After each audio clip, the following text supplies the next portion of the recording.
Morning বন্ধুরা, আশা করছি তোমরা সকলে খুব ভালো আছো, সুস্থ আছো। সকলে সুস্থতা কামনা করে আজকের ব্লগটা শুরু করছি।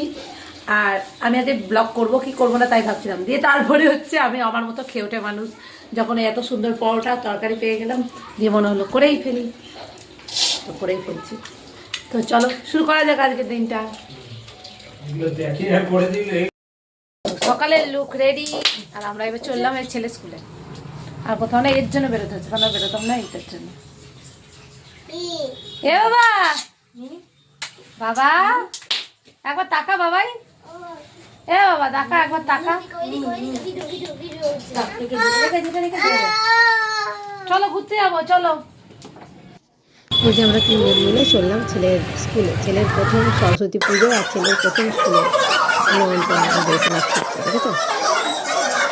এই যে আমাদের স্কুলের, আমাদের নয় আমার ছেলের স্কুলে থাকবে। তারপর দেখে বেশিক্ষণ থাকলো না, কারণ আমার বান্ধবীগুলো কেউ এখনো আসেনি, আর এরাও বোন হচ্ছিলো বলে চলে এলাম। দিয়ে সন্ধ্যেবেলা খেয়ে দিয়ে নিয়ে যে তিনজন মিলে বেরোচ্ছি। আর ওর গাড়ি, ওর দাদু একবার বলেছিল গাড়ি নিয়ে বেরোতে, তো সেই অনুযায়ী গাড়ি নিয়ে বেরোলো। রাস্তায় ভেবেছিলাম আমার গাড়িটা রেখেই আছে, যদি প্রবলেম হয় নিজেদের সব প্যান্ডেলেই ওকে গাড়ি নিয়ে ঢুকি। ওই প্যান্ডেলটা শুনতে ঢুকি, কারণ হচ্ছে ছেলে ভয় পাচ্ছে, ভূতের ইয়ে করেছিল। এটা হচ্ছে দশভূজা, একাতে এটা করছে আমার এদিকে ভিডিও করে বাইরে দাঁড়িয়েছিল, দিদিরা দেখি বেরিয়ে তো এইভাবে পুরো গাড়ি নিয়ে যাচ্ছে। মানে ছবি তোলা থেকে আইদিন টোটো করে গিয়ে অতটা মজা হচ্ছে।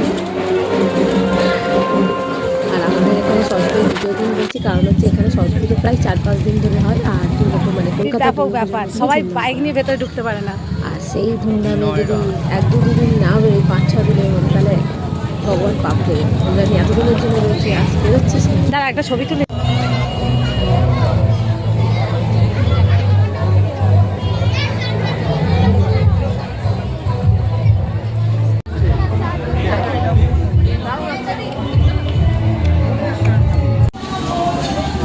প্রথম দুটো প্যান্ডেল নিয়ে আমাদের খাওয়া শুরু হয়ে গেলো। আমরা এখানে দাঁড়িয়ে একটুখানি জল ফুচকা আর একটা চাটনি ফুচকা খেলাম।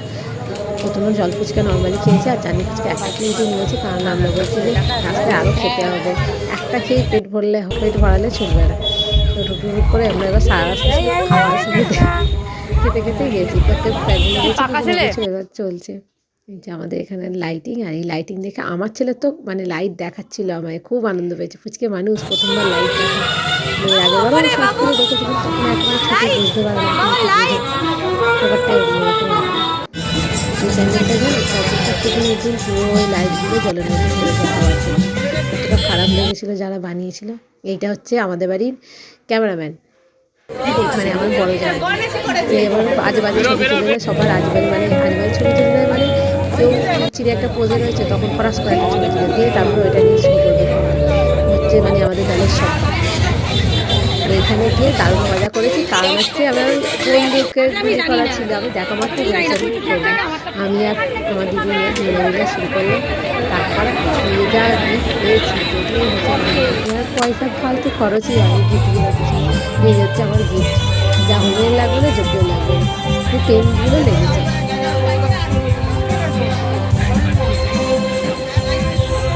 এখানে দিদি মেয়েকে আমার মতন একটা দেখতে, তো এই পিছনে লোকগুলো লেগেছিল আমার মেয়ে।